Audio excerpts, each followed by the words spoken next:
time. Now, tonight, we're going to take on the toxic cause and effect, the root cause of everything that is wrong with our politics, that literally makes people not just think, but do horrible things.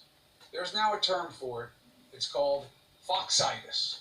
And tonight, you are going to hear a man that calls what happened to him FOXITIS. And he's going to come on the show with his lawyer and explain to you why what he watched, what he heard, led him to start thinking and believing in a way that led him to drive 11 hours to Washington, D.C. This man never even voted in 2016 or 2020. How did he get FOXITIS? What does that really mean? Is this a joke? He says, no, it's no joke. And he knows lots of people who fall into the same category. And it's very interesting because even if you don't do the terrible things, you don't commit the felonies, you're not one of the people, the hundreds arrested at the insurrection, you can still have the same sickness that leads you to believe the absurd. Listen to this woman. You guys both genuinely believe the election was stolen? Yes. Why would they have all those ballots hidden under tables? Why did that man drive that truck all the way across state lines with ballots? That's all been proven to be false, It no? has not. I watched it on TV. She didn't watch it on TV. She watched it on Fox, okay? She watched it on Hate TV. She watched it on a place that is in the business of propaganda. Oh, all the media is. It's not true and it needs to stop. You have to take every platform one by one. We're in a bad place, okay? I have countless conversations on the radio, derivative of this show, just living my life on the streets, where people don't believe basic things about the vaccine, basic things about the pandemic, basic things about the election. It is a big lie. And yes, it's very effective. But at some point, we have to examine the price. Now, you look what's happening in what used to be the grand old party. Again, you guys think I'm joking. I don't know what to call it. My friends who are Republicans won't own it. They say, I'm not about that. Stop saying you people, you people. It's not me, okay? I'm not one. Well, then what is the party now?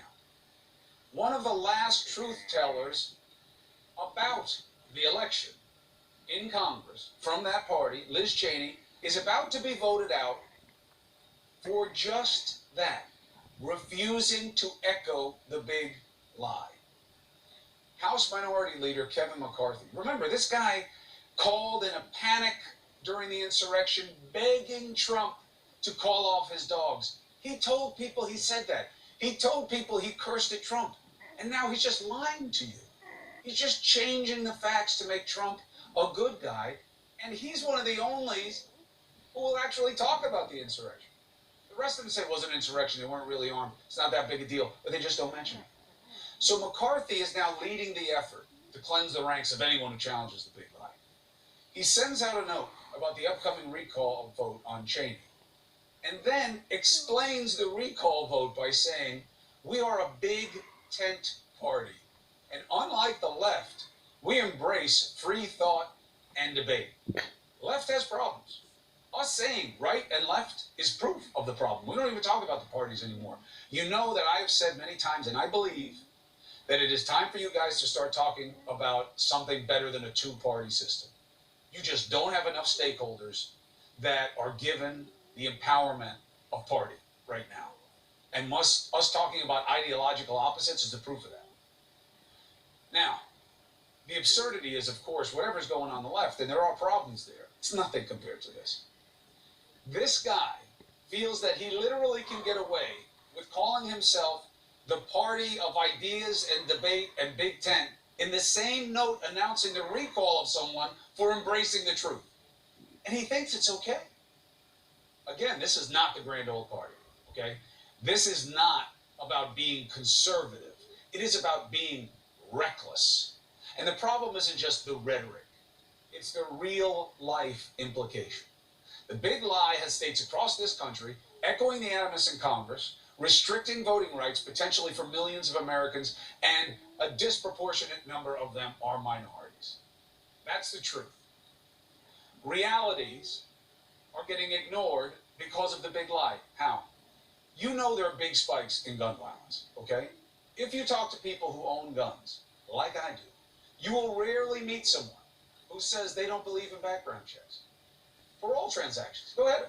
Hell, most of the people I know think you should be trained in how to use the gun before you get one. And you should have to recertify, and you should have to show that you know how to store it safely. And if you don't store it safely, you should get as big a price on you as whatever that gun does. Now, the big lie has made it so that none of that gets dealt with. The big lie has the election problem get dealt with in 43 different states and in Congress, and it's not true. And what is true gets no attention. You see, it's not just talk anymore. The big lie isn't laughable. It is the linchpin that is keeping the wheel on the crazy train. And my first guest would have never thought about getting off that crazy train until he wound up facing 5 federal felonies, one of hundreds charged for the insurrection so far. So let's bring him in. The accused Capitol rioter, Anthony Antonio, and his lawyer, Joseph Hurley. Counselor, thank you for being with us. Anthony, thank you for being with us. Thank you, sir. You're welcome. Now, to be very clear, I am not here to try your case, okay? I want you here to explain how you ever got in that place. And you say FOXITIS is real.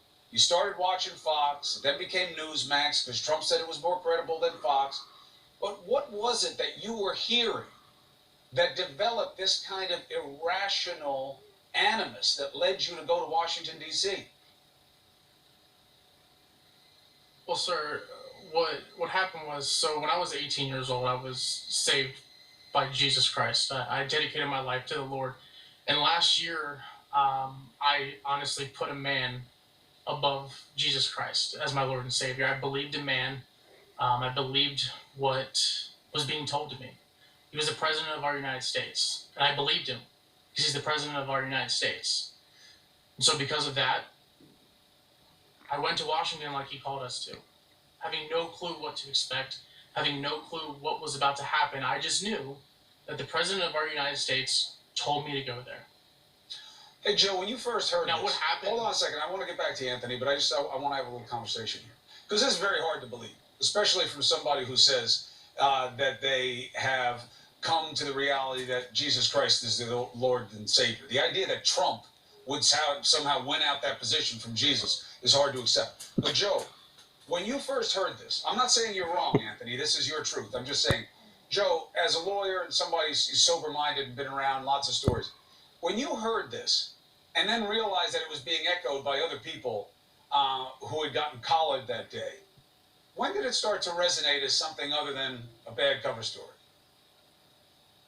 Well, let me tell you that I had vowed I would never represent any of the thugs that went down there. They all ought to be in prison for more years than I can count. Anthony came in sort of under the radar. I didn't know what his charges were. And he was with his father and himself, and I saw them, and I tried to figure out, what's this guy doing in here? And he began to tell me his story. And I first realized, because of his truthfulness, his calmness, and his tears, particularly when he talked about the police officer being bounced down the steps and he was too cowardly to get involved, Anthony, to save him, that this is a bird of a different feather. And I realized this guy is being straight up honest. And he was honest from the first moment, and honest through the time of the FBI, and honest through the time of talking to the court. And we'll be honest with you. So, Anthony, So I realized it instantly. okay, you're watching Fox. Now, what was it that you started to hear that impressed you so much that it made you forget your faith and replace it with faith in Trump? I would say basically I believe the President of the United States. I mean, ever since I was, a little kid, I was told the President of the United States is the man that you look up to. All right, as of right now, we've only had a man in the White House as the president, so that's who you look up to. That's who you follow. The Bible calls us to follow government. And I got wrapped up in what was being told to me, in uh, what was on the TV, what the media was proclaiming. Not the media. Fox. It's a distinction with a difference. What were you hearing and seeing be reinforced that made you so revved up?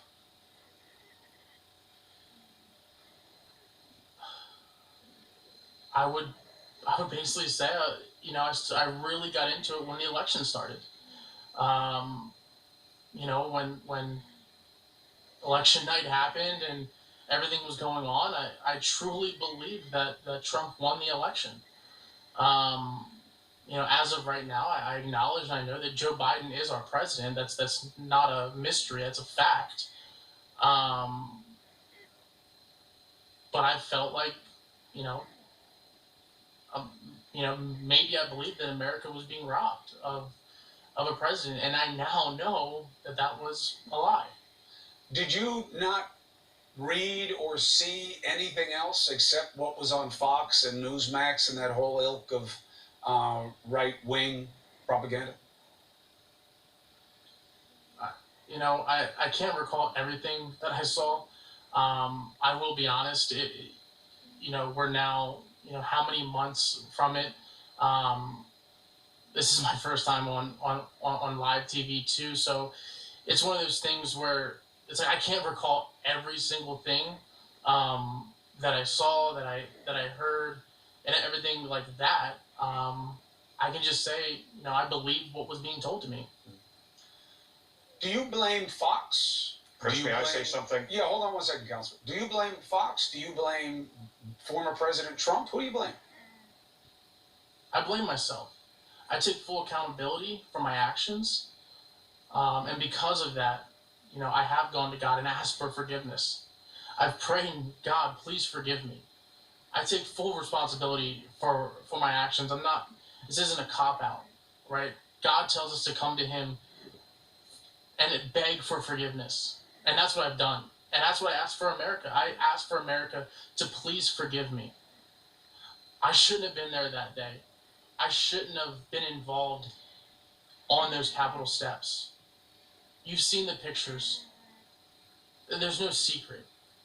But I pray, like I pray to God, that you please forgive me. And that's all I can really say. When did you realize you'd been misled? I've realized I've been misled a few days after. Immediately after. What happened that day should not have happened. And I don't care who you are, what happened that day and what I saw that day should not have happened. We should not attack law enforcement. We should not attack our American government. The Bible does say no violence. The Bible does say to follow the government, whether you believe them or not. And that's the stance that I hold. And I regret my actions that day, and I take full responsibility for them. Counsel, I'm sorry I cut you off. What do you want to say? Don't be sorry for cutting me off. What I wanted to say is, and what has been totally overlooked in my presenting him to the public for the purpose not of saying let him go, but for the purpose of saying the guy that walks away with the orange face is the guy that ought to be standing up here and having the guts to admit what he's caused. What Anthony did that has been overlooked is, and it's on video on YouTube, he stood at the Capitol steps after telling the police that he was going to try and calm the crowd down, and you hear his voice crying out, "Be quiet, quiet down," and somebody hands him a bullhorn, and he says, "This is supposed to be a peaceful demonstration. This is supposed to be a peaceful demonstration. Sit down." They start circling him and say, "Are you a cop?" And he got out of the way for a moment. You then see Anthony positioned in a doorway with his back toward the surging mob and the police standing in front of Anthony as he's trying to use his body to prevent the crowd from getting to the police. And that is in video. Your eyes will not lie to you. Well, so this guy that went down there with no weapons went down there and tried to do the best he could. And like the rest of us, There was moments of weakness where he didn't do just the right, perfect thing. Again, I'm not here to litigate the case, not because I can't, but because it's frankly not my interest. My interest is understanding the motivation. But to be very clear, counsel, it's the moments of weakness are all that matters, right? The client was also there doing lots of violent things with a tactical vest on and a 3%er badge, which is a question for you, Anthony. I get one thing if you say I'm a passive observer of all this information. I'm not even into politics. I didn't even vote in 2016 or 2020, but this was, the kind of faith that I had invested in myself with religion that became misapplied. And why'd you have a tactical vest on? Why did you have a 3%er badge? It's a bad group of people. So, to comment on the 3%er badge first, I honestly had no clue what that group was, or that it was still a group. I enjoy history.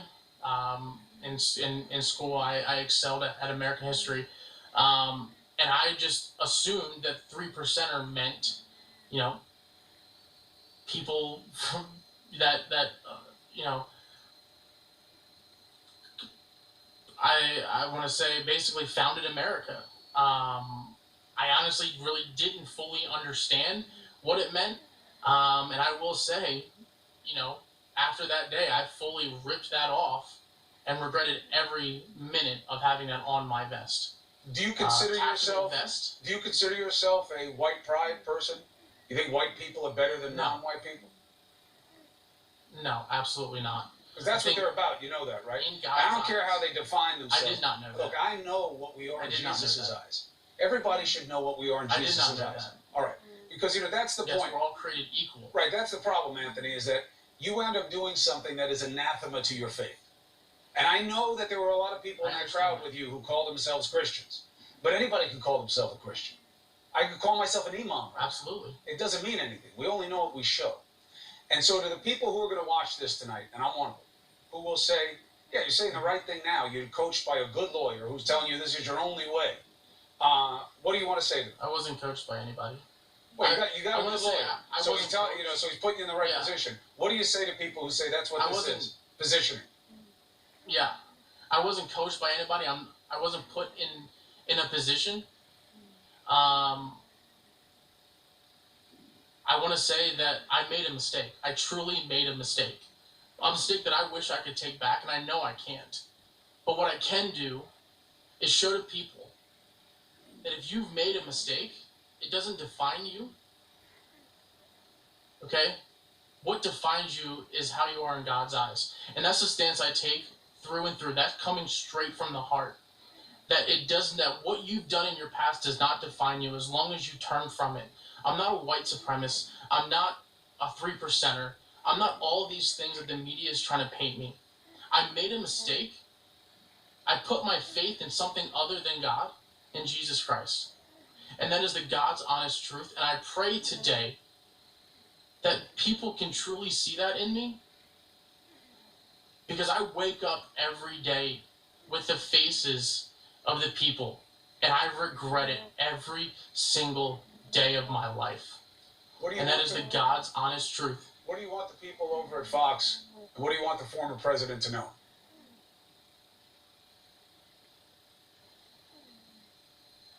Honestly? Yeah. That we need unity.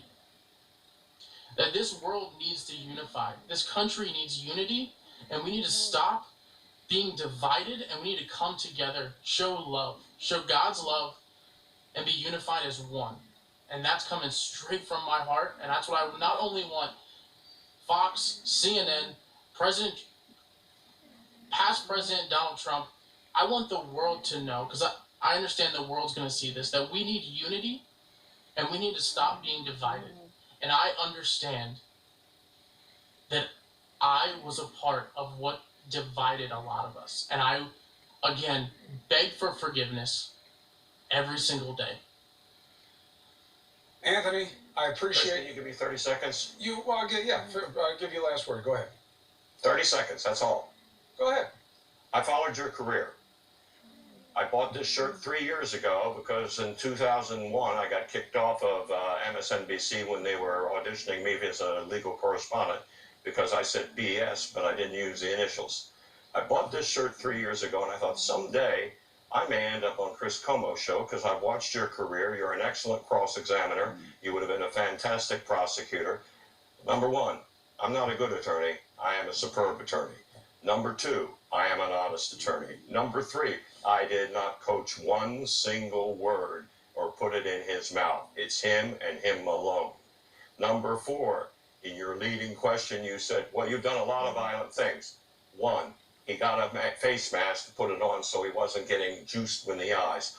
Two, he threw a bottle at a protester who was going to pummel that cop, and because it went in the direction of the cop, they said he threw it at the cop who's being dropped down to the ground.